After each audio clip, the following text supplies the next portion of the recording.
السلام علیکم و رحمت الله و برکاته. و موعظه امروز دوام جمعه های گذشته هست از حیات و فعالیت حضرت عمر رضی الله عنه.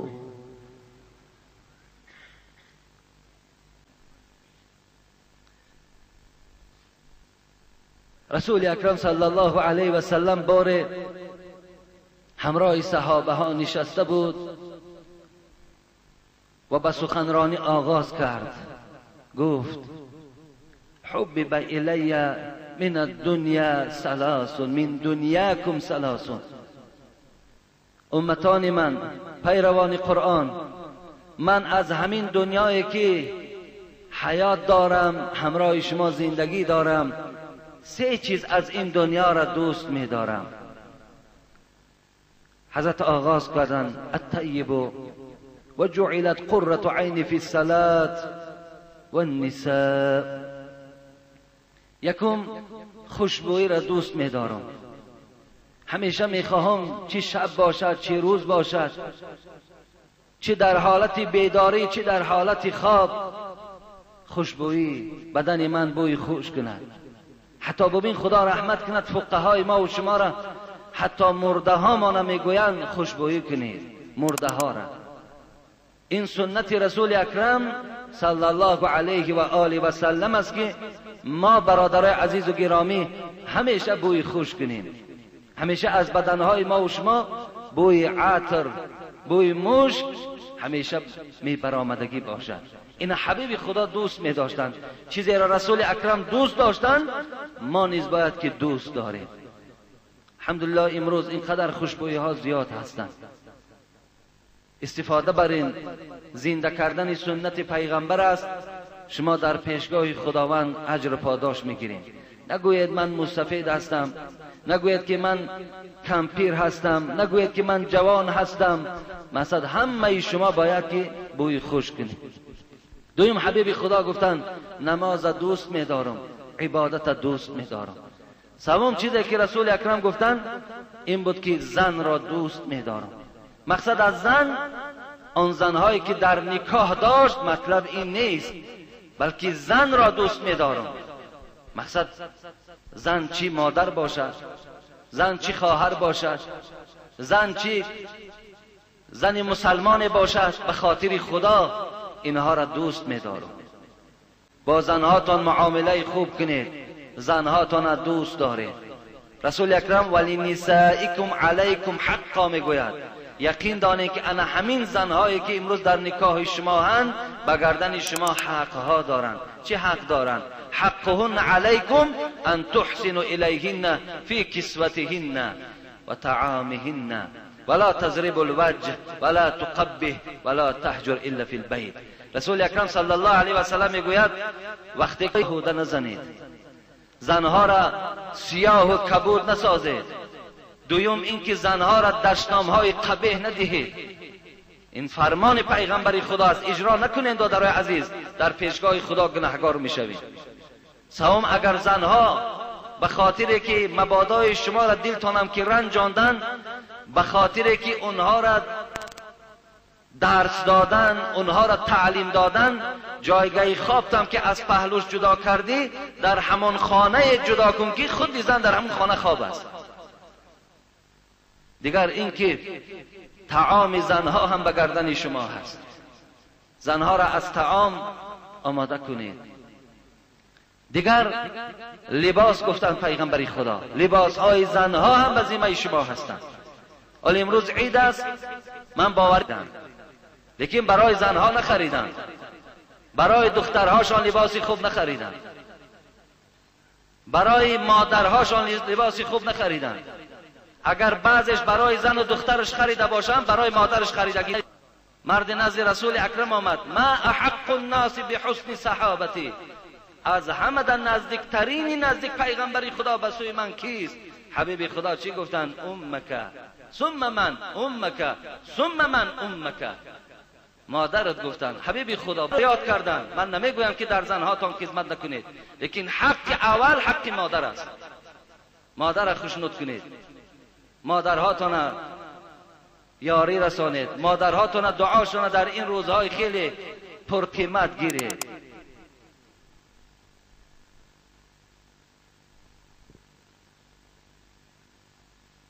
رسول اکرم صلی الله علیه و سلم وقتی که امر کردن که زنها را نزنین، ولا تضربوا اماء الله، حدیث صحیح است، شما زنها را نزنید گفتند.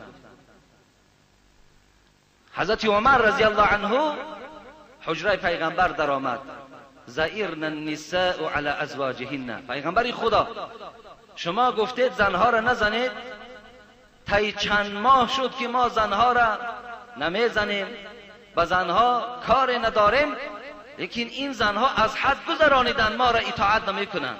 حضرت عمر گفتند فرخص رسول الله صلی الله علیه و سلم علی ضربهن. پس حضرت عمر گفتند حق میگویی؟ آیا اطاعت تا نمیکنن، گوش تا نمیکنن، سخن شما را اجرا نمیکنن؟ گفت بله. گفت پس رفته آدابشان دهید. وقتی آمدن مردها، آدابی که پیغمبر خدا گفت ضربهن غیر مبرح بود، زنید آن مقداری که وجود اونها آثار کبوتی و سیاهی را نبیند. لیکن مردها از حد که گذرانیدن، زنها یک جمعیت جمع شدن و اطراف خانه پیغمبر خدا را فرا گرفتند، گردی حمایی کردند. گفتند زن پیغمبر خدا مردها ما را میزنند، مردها ما را عذاب میدهند. رسول الله در بین صحابه ها برآمد اعلام کرد کدام زنی که اگر از پشت شوهر خود شکایت میکند، شوهر او بهترین مؤمن به شمار نمی رود. اینم رسول اکرم صلی الله علیه و سلم گفتند. به این خاطر رسول اکرم زن دوست می داشتند، به خاطر حرمتش، به خاطر شهوترانی نه. اگر پیغمبر خدا آدم شهوتران میشد، همه زنهاش بیوه نمیشد. همه زنهای او بغیر یک عایشه کلا همش بیوه بودند، صاحب 5 فرزند و 2 فرزند و 3 فرزند بودند. اگر پیغمبر خدا شهوترانی میکرد، هر زنی که میگرفت دختری باکره میگرفت، لیکن کلا همش بیوه بودند. از این خاطر رسول اکرم به خاطر مادر بودن، به خاطر زن بودن اونها را احترام میکردند. حضرت ابوبکر در این مجلس اشتراک داشتند، از جای خود خیستند، گفتند ای حبیب خدا منم 3 چیز را دوست می‌دارم. گوش اندازین که صحابه پیغمبر چی چیز را دوست می‌داشتند. دادرای عزیز، دوست داشتن اونها را امروز با دوست داشتن خودتان مقایسه کنید. شما چی را دوست می‌دارین امروز؟ اگر شما را پرسند چی را دوست می‌دارین، باور کنید من قسم میخورم به خدا که در فکر شما آن چیزی که در فکر این صحابه ها گذشته بود در فکر شما نمیگذرد. ببین ابوبکر صدیق چی گفت؟ النظر الی وجه رسول الله، یکم چیزی که دوست میدارم این است که هیچ وقت چشم ها ما از این چهره مبارک تو جدا نسازم، همیشه چهره مبارک تو را تماشا کنم. ببین دوم چی را دوست می‌داره ابوبکر؟ انفاق مال علی رسول الله. دوست می‌دارم که تمام دارایی که دارم، تمام بایگری که دارم در بغل تو ای حبیب خدا اونها را ریزم و اینا تو در راه اسلام صرف کنی. سوم چی را دوست می‌داری؟ ای یکون ابنت تحت رسول الله.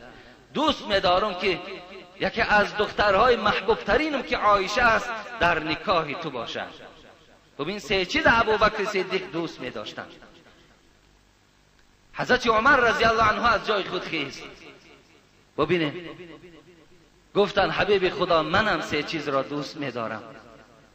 چی را دوست می داری؟ الامر بالمعروف و النهی عن المنکر و ثوب الخلوق. حضرت گفتن حبیب خدا من دوست می دارم. چی را دوست می داری؟ امر معروف دوست می دارم.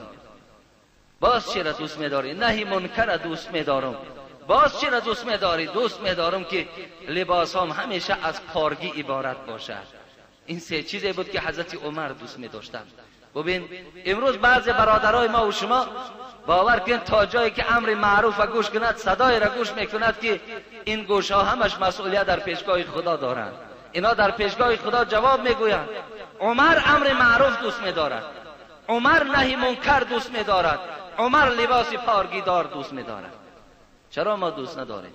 میلش امروز لباس پارگیدار را نمیپوشیم ما و شما، اکنون اون تقوایی را که خدا عمر را داده بود هیچ وقت ما و شما را دادگی نیست. لیکن حد اقل امر معروف دوست داریم، نهی منکر دوست داریم. اگر دوست نداریم والله که حدیث پیغمبر خدا هست والذی نفسی بیدی، قسم به خدا گفتن لتأمرون بالمعروف ولتنهون عن المنکر او لیوشکن الله ان یبعث علیکم عقابا منه ثم تدعونه فلا یستجاب لكم. رواه مسلم. این روایت مسلم است. حبیب خدا گفت در کدام خانه، در کدام محله، در کدام شهری که امر معروف و نهی منکر قطع شد، قسم به خدا که در اونجا عذاب پروردگار می آید. قسم به خدا گفتند عذاب پروردگار در اون خانه و در اون ناحیه و در اون مملکت می ریزد. حبیب خدا گفتند ثم تدعونه، اون حالت پشیمان می شوین، دستاتان می بردارین، دعا میکنین که خدایا این عذاب بردار، فلا یستجاب لکم، خدا دیگر دعای شما را نمیشنود، خدا دعای شما را دیگر قبول نمیکند. این سخن پیغمبر خدا هست. حضرت عمر این سخنها را میدانست، به این خاطر موعظه را دوست می‌داشت، موعظه را احترام میکرد. خدا رحمت کند صوفی علیه را میگفت بهترین عمل که موصوف است نهی منکر و امر معروف است. بهترین عملی که در پیشگاه خدا پاداش دارد، اجر دارد، چیز؟ شنیدن سخن خدا هست، شنیدن آن چیزی که خدا نهی کرده است اونها را شنیدن است. دادرای عزیز، همیشه با امر معروف باشید، همیشه نهی منکر گوش اندازید. این برای شما به خدا قسم طبابت است. الا بذکر الله تطمئن القلوب. خدا در سوره رعد میگوید کدامت اگر میخواهید که به کسل دل مبتلا نشوین، یا کدام تو امروز کسل دل دارین، بهترین طبابت برای شما این است که امر معروف و نهی منکر گوش کنید. این دلهای شما را طبابت میکند، این جسمهای شما را طبابت میکند، این عصبهای شما را طبابت میکند. هر جینی که در وجود شما هست و شنیدن امر معروف جین از وجود شما دور میرود. حضرت عمر امر معروف دوست میداشتند، نهی منکر دوست میداشتند. بار حضرت عمر میگوید نزد حبیب خدا آمدم و استأذنت للعمره. در مدینه بودیم، از پیغمبر خدا گفتم حبیب خدا اجازتم نمیدهی که حج عمره روم. حج عمره، حج فرضی نه، حج فرضی را حضرت کرده بودن، حج عمره روم. حج عمره هم سنت است. حج عمره در هر یک ماهی که رویم درست می شود.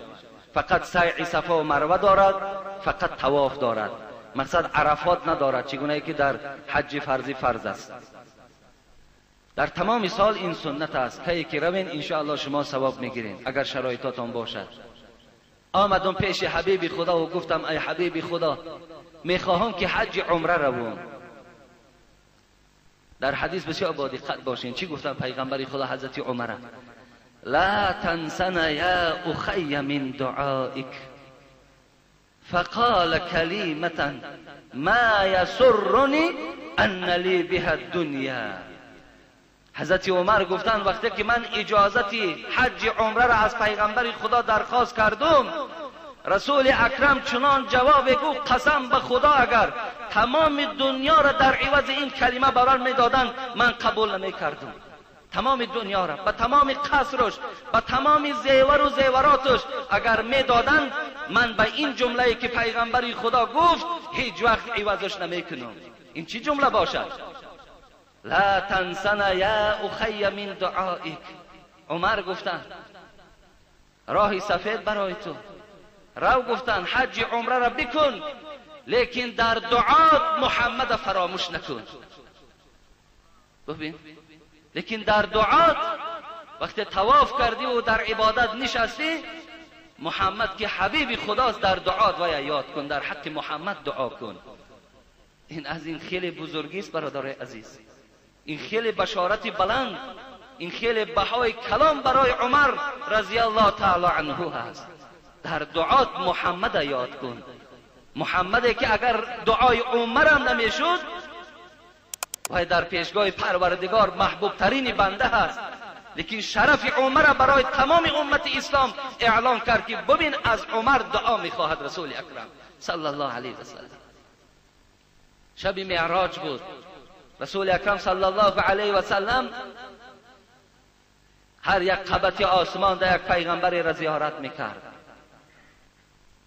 عاقبت پروردگارش زیارت کرد، با پروردگارش هم صحبت شد. بعد هم صحبت شدن اجازت گرفتن که با همراهی جبرائیل جنت و دوزخ سیرش دهد. جبرائیل پیش پیش، رسول اکرم از پس. به دوزخ رفتن، دوزخ تماشا کردند که اگر یادتان باشد من یک جمعه در اطراف این سیر پیغمبری خدا در دوزخ برای شما بیان کرده بودم. دیدن رسول اکرم صلی الله علیه و سلم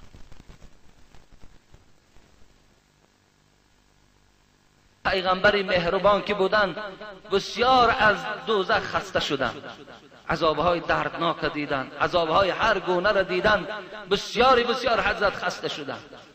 بعد از آن جبرائیل دید که حال خستگی و غم و دقت رسول اکرم فرا گرفته است، حضرت جنت آوردند. در جنت رسول اکرم صلی الله علیه و سلم میگوید وقتی که من وارد شدم آن ناز و نعمت جنت که دیدم، خیلی اشتیاق جنت در وجود من بیدار شد و اولین شخصی را که در جنت دیدم این رمیسا بود، این زن بود که در دنیا از خدمت شوهر وارد جنت شده بود. این رمیسا بود، میگوید زن ابو طلحه. خدمت شوهر کردن در دنیا، دعای نیک شوهر را گرفتن. رسول اکرم اولین شخصی را که وا خوردم انا همون رمیسای زن ابو طلحه بودم. بعد از آن میگوید وقتی که جنت قصرهاش تماشا میکنم، ولی چگونه ما و شما در تلویزیون اگر یگان مملکت های را که آشیانه های بلند بلند دارد و تماشا میکنیم میگویم چی دولت های زیبا هست. رسول اکرم به نزد این آشیانه ها میگذشت. در حدیث مبارک میگوید که 60 میل برای یک آدم جنتی پروردگار عمارت آباد کرده است. 60 میل وقتی که من حساب کردم در خانه 300 کیلومتر بلندش بوده است. 300 کیلومتر پروردگار برای هر یک جنتی قصر در جنت دارد. ببین در دبی یک عمارت دارن 1 کیلومتر بلندی دارد، تمام دنیا را در حیرت گذاشته است. 1 کیلومتر الله 300 کیلومتر عمارت دارد برای یک مرد جنتی میبخشش. رسول اکرم وقتی این عمارت ها را تماشا میکرد لذت میبرد. خیلی وقتش خوش شد که امت من وارد این قصرهای زیبا میشوند. بعد از آن میگوید یک قصر را دیدم که در بین همه قصرها فرق کننده بود. این قصر تماما قصر دیگر بود، ساختش دیگر بود.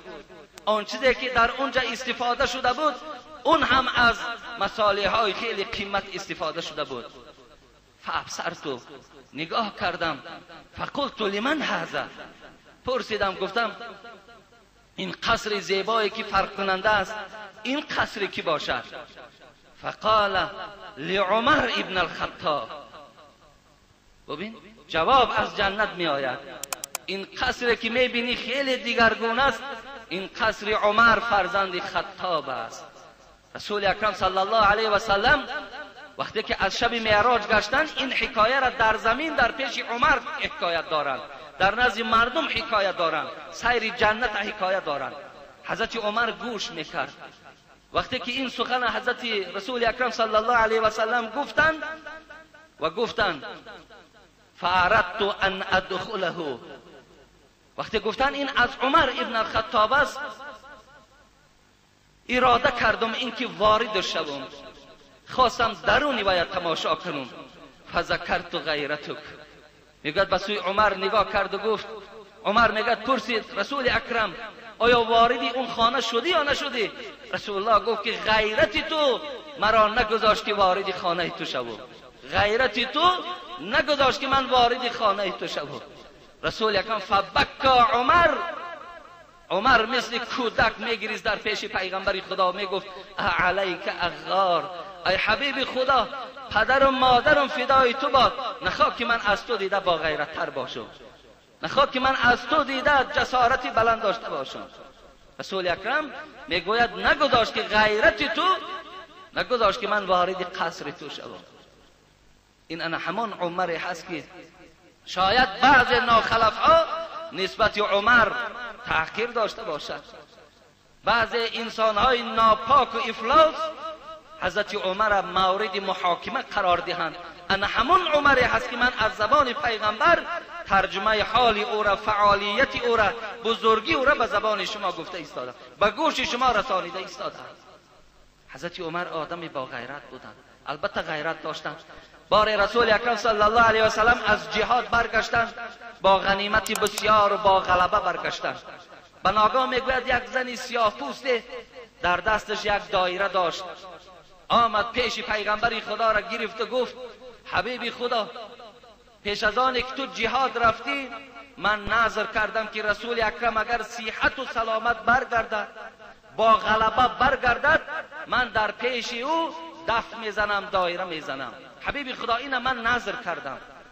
حبیب خدا گفتند بگذار مادر، گفتند دایره بزن. گفتند این سیاه‌پوست میگه دایره میزد در خانه پیغمبر خدا. این هنگام میگه علی در آمدند، این زن دایره را میزد. حضرت ابوبکر در آمدند، این زن همون دایره زنی را دوام داشت.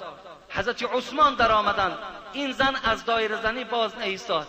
لکن وقتی عمر در آمد، این زن درها دفش را جمع کرد و در یک بیخ خانه نشست. از عمر ترسید. رسول اکرم صلی الله علیه و سلم خنده کردند، تبسم کردند، گفتند ای عمر، گفتند قسم به خدا، گفتند که از سایه تو شیطان میترسد، شیطان از سایه تو میترسد. گفتند حتی شیطان گفتند از تو میگریزد. ببین شیطان از عمر میگریخت. شیطان سایه عمر دیدند قوت نداشت برادر عزیز. لیکن امروز امت اسلام ببینید، امروز شیطان از بعض شخصیت ها میگریزن. به خاطر چی؟ به خاطر که اینا از شیطان گذرانیدن. بله شیطان میگریزد به خاطر که دیگر شیطان لازم نیست برای جسم او، وجود او، زیرا وی آن عملهای را انجام میدهد که شیطان در حیرت گذرانیده است. خدا رحمت کند حضرت جنید قصه معدن حال میزند. مولوی حضرت جنونی چنین نقل است اندر ساعتی روز، جنید اندر ره میرفت با سوز. دوستای خدا با سوز میرفتند در قضای راه، هر طرف این خیل زنای بیگانه و زنای هر گونه را تماشا کردن نمیرفتند. هر خانه در مثل گاوی بیشاخفن نمی در آمدند، در راه ها سوخته سوخته میرفتند، در فکر خدا بودند. به ناگاه دید اون ملعون شیطان به مکاری شده چو طفل عریان، جهت در گردنی هر کس سواره، جنید انداخت سوی اون نظاره. نگاه کرد شیطان هم میشناختن، آد شیطان دیگر شناخته نمیشود. اونا شیطان هم میشناختن. دید که شیطان خودش را به منزله کودک کرده است و کودک چهل است. هر یک آدم کودک که بیند حتمی یک سری و یک دستمال میکند، یک دوستداری میکند.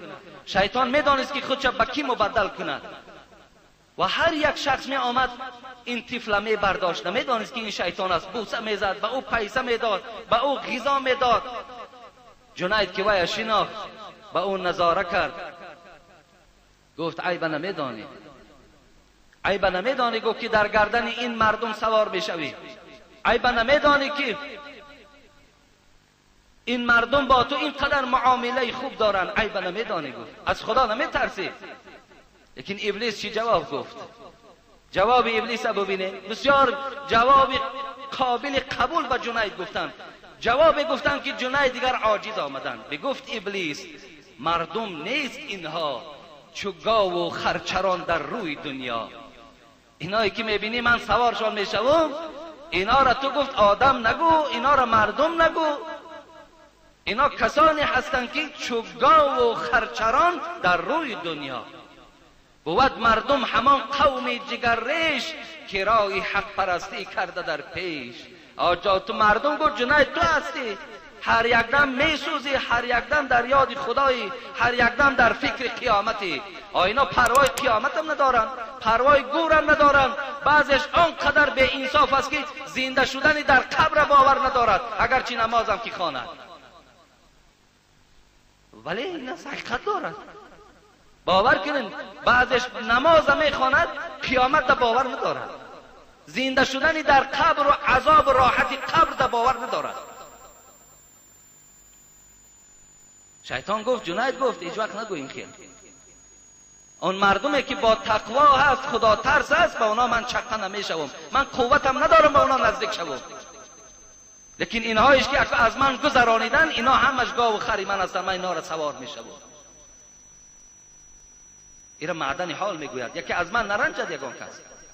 هرچی میگویم سخن عزیزها هست، سخن خدا و پیغمبر است. به خدا قسم هیچ کدامش سخن من خودم نیست.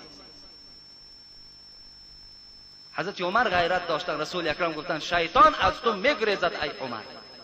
عمر غیرت داشتن که وقتی عمرو ابن العاص ببینین میری شهری مصر شد، در مصر میری شهر بود، حضرت عمر در خلافت بودن، سردار بودن، رئیس بودن، کلان بودن، همه اونها در زیر اطاعت حضرت عمر بودن. بار عمرو ابن العاص بچه داشت به نام محمد. این حکایه را، این قصه را انس ابن مالک میکند، میگوید بار در پیش حضرت عمر نشسته بودم. انس ابن مالک میگوید این صحابه پیغمبر خدا هست. به ناگاه میگوید یک شخص دروازه حضرت عمر کشاد، همون کابینتی که حضرت عمر اتاق کارش بود، و خودش را میگوید در زمین پرتافت و داد و وای گفته عمر به دادم برس، عمر جان مرا خلاص کن. گفتن حضرت عمر این حالت در این مسلمان دیدن، حیرتی شدن، گفتن خیز از جاد بنده خدا از کجا هستی؟ گفت از مصر هستم، مصری هستم. گفت چی معامله داری؟ جای آمدی که هر کسی که به تو ظلم کرده باشد قسم به خدا گفت ظلم او را، انتقام او را من از تو میگیرم. سخن بران گفت کی به تو ظلم کرده است؟ گفت در مصر والی داری، میری شهر داری به نام عمرو ابن العاص، بچه دارد به نام محمد، اسب دوانی تشکیل کردند. در این اسب دوانی اسب من پیش رفت، لیکن این بچه که بچه میری شهر بود، بچه سردار که بود، چند قمچین در پشت من زد و مرا قفا انداخت تا که من جای اول اشغال نکنم. بعد که مسابقه انجام یافت، او میدانست که من این شکایت به تو میرسانم، برده مرا در زندان انداختند. من از زندان گریخته به پیش شما آمدم، عمر به دادم برس. حضرت عمر را ببینید چی کار میکند. حضرت عمر ناراحت شدن. انس ابن مالک میگوید بسیار غضب آلود شدن. در او مکتوب نویساندم به عمرو ابن العاص، زمانی که مکتوب را میگیری در حال همراه فرزندت محمد به اتاق کاری من حاضر شد. مکتوب عمرو ابن العاص گرفت، وجود او در لرزه فرا گرفت، میدانست چیزی سر زده باشد. وقتی آمد میگوید چند روز عمر او را قبول نکرد، چند روز قبولش نکرد، خوب عذاب کشید. بعد از آن قبولش کرد. اول عمرو ابن العاص در آمد، فرزندش ندید، کمی توقف کرد، نگاه کرد که بچه‌ش هم در آمد. انس ابن مالک میگوید من نزد حضرت عمر بودم. گفت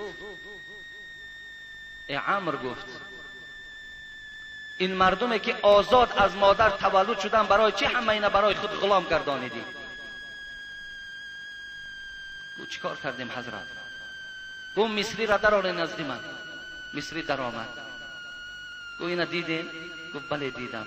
حکایه کن. حکایه کرد. قمچین در دست آدم مصری حضرت عمر دادند.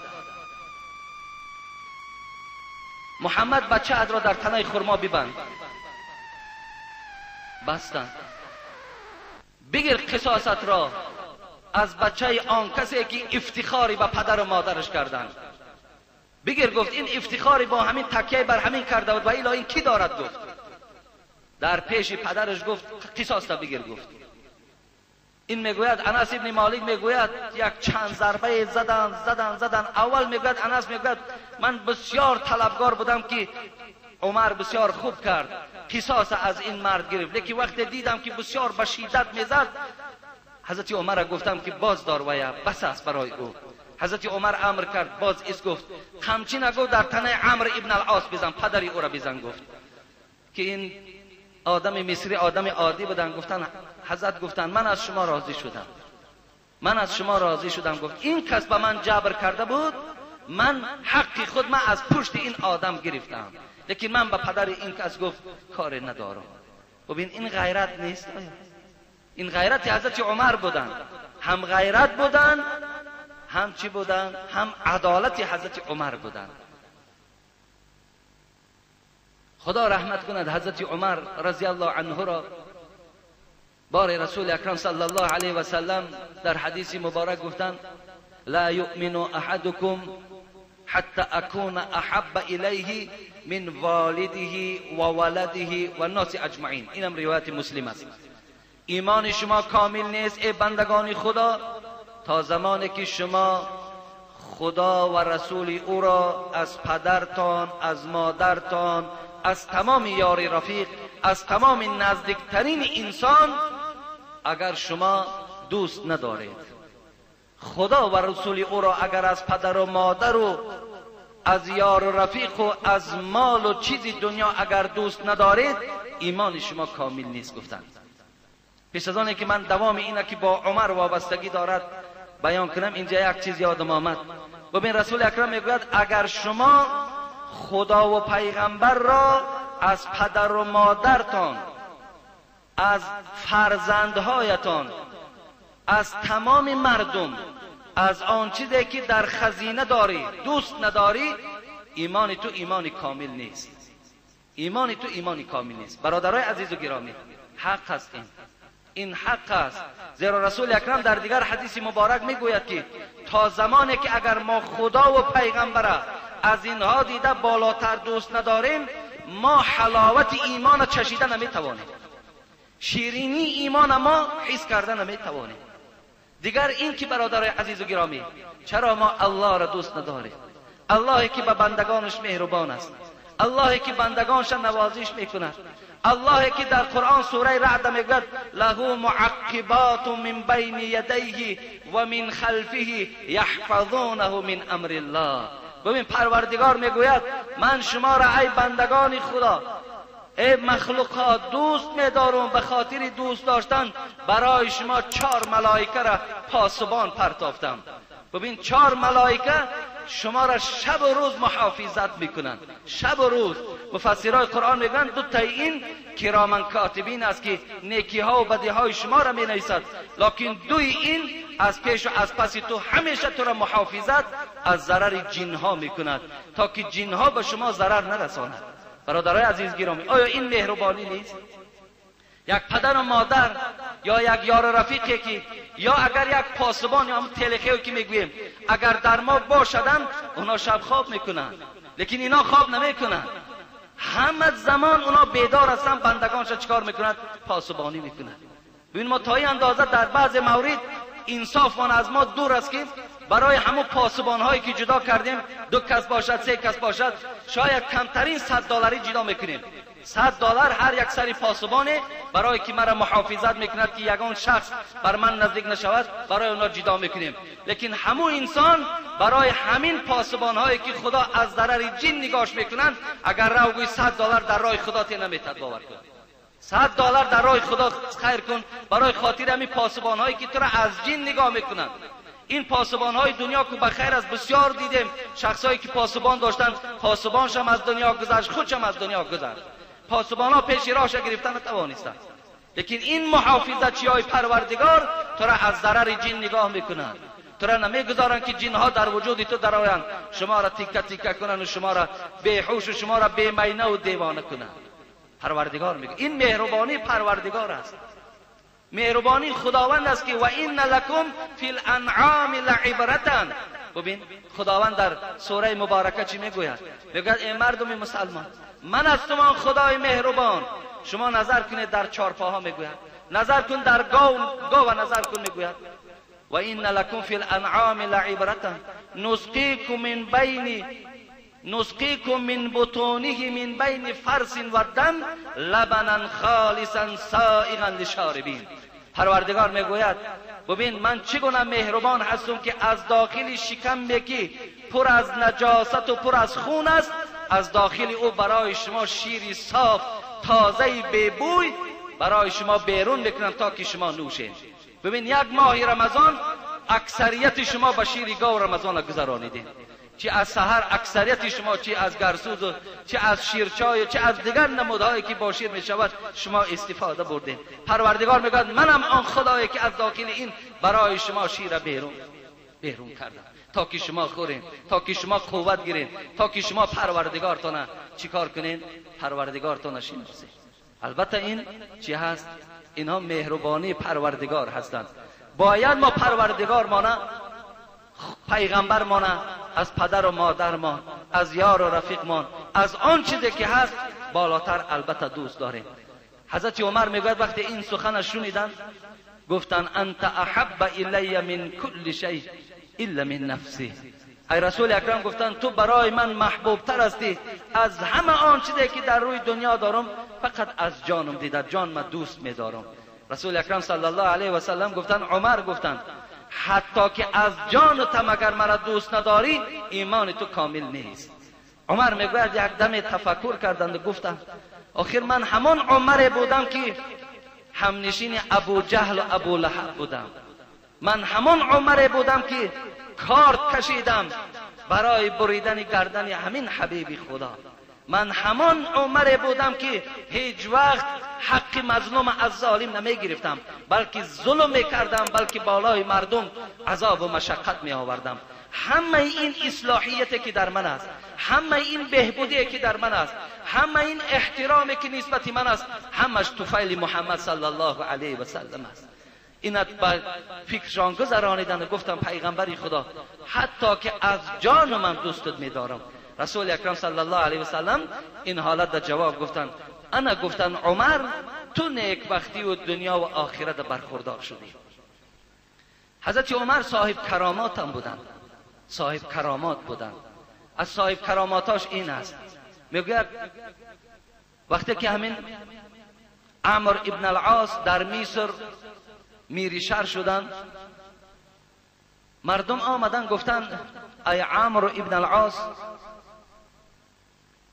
این مردم از روی کشاورزی نان میخورد، این آب رود نیل بلند نمی شود تا اگر ما یک دختری زیبای باکیره را برده در این حوض نپرتاییم. وقتی این خیل دختری زیبا را میبریم در حوض میپرتاییم آب بلند می شود. حضرت عمرو ابن العاص حیرت دماندن، در حال مکتوب نویساندن به نام عمر. چیکار کنیم؟ حضرت عمر گفتن این وحشانیت است، این در اسلام جایز نیست. در حال یک خطچه نویساندن، یک تومار نویساندن، گوییم مثل تومار بریم. در تومار چی نویساندن؟ گفتن بسم الله الرحمن الرحیم، بری بالا ده، به نام آن خدایی که بخشنده و مهربان است، به نام آن پروردگاری که آن چیزی که بین زمین و آسمان است در اختیار او ذات است. و نویساندن ای رود نیل، به دریای نیل مراجعت کردند، ای رود نیل زمانی که این خدچه در تو پرتافته می شود در حال در خدمت مردم آماده باش. نویساندن بسم الله الرحمن الرحیم، اگر ای رود نیل تو به اختیار خودت باشی، اگر حکم تو در تو باشد، جاری شدنم به اختیار خودت باشد، من به تو کار ندارم. لیکن اگر ای رود نیل، ای دریای نیل، اگر تو در اختیار خدا باشی، در فرمان خدا باشی، به مردم خدمت کن. نویسان مکتوب و دادگو روی نمیده در دریای نیل پرتایی. وقتی میگن این مکتوب حضرت عمر آوردن و در دریای نیل پرتافتن، زمان آب میگوید 6 متر بلند شدن. این از کرامات حضرت عمر رضی الله عنه بودن. بار حضرت عمر حکایه میکند که زمین لرزه شد در مدینه، زمین میلرزید. حضرت عمر یک دره داشتن برای آداب دادن بود، همین دره را گرفتن و در زمین میگوید چنان زدن که گفتن ای زمین، گفتن ساکت باش، آیا من عدالت در بالای تو جاری نکردم؟ وقتی میگوید این سخن گفتن، برابر میگوید زمین جنبی در حال در ایستاد. این را هم صاحبای کتاب خدا رحمت کند میگوید از چی بود؟ از کرامات حضرت بودن. دیگر کرامات چه بسیار عجیب بیان میکنن که بار حضرت علی میگوید که من در خواب جمال رسول اکرم دیدم، نگاه کردم که در محراب از پس رسول اکرم نماز میخوانم. بناگاه نماز تمام شد و رسول اکرم تکیه بر محراب کردند. این زمان یک دخترک در یک طبق خرمای آورد، پیش رسول اکرم گذاشت. رسول الله یک دانه در دهان من گذاشتند، بسیار شیرین بود. دویم دانه را گذاشتند، بسیار لذت زیبایی داشت. بعدا در مردم تقسیم کردند. این زمان بود که از خواب بیدار شدم. بسیار اشتیاق دیدار رسول اکرم مستم کرد و همان مزه خرمایی که در خوابم رسول اکرم در دهانم گذاشته بود از دهانم دور نمیشد. آمدم که در مسجد حضرت عمر بامداد خوانده ایستادند. از پس ایشان میگوید نیت کردیم، خواندیم. این زمان میگوید حضرت عمر تکیه بر محراب کردند. خواستم که خوابم را به عمر بیان کنم که این زمان یک دختره که میگوید حاضر شد و در دستش یک طبق خرما داشت. حضرت عمر میگوید اولین خرما را گرفتن در دهان من گذاشتند، دویم خرما را هم در دهان من گذاشتند، بعدا باقی خرما را همشه در مردم تقسیم کردند. حضرت علی گفتند ای عمر، گفتند بسیار خرمای با لذت، بسیار خواهش دارم که اگر سیومش هم در دهان من میگذاشتی. لیکن حضرت عمر گفتند ای علی، گفتند اگر همان شب پیغمبر خدا خرمای سیوم در دهن تو میگذاشت، هر آینه عمرم پیروی رسول اکرم میشد. لیکن مادامی که رسول اکرم دو خرما در دهان تو گذاشت، منم پیروی رسول اکرم صلی الله علیه و سلم است. حضرت علی میگه گریان شدن، گفتند آیا وحی قد نشده است؟ نه، گفتند ایمان کامل است، گاه پروردگار این گونه الهام و کرامت برای بندگانش نصیب میگرداند.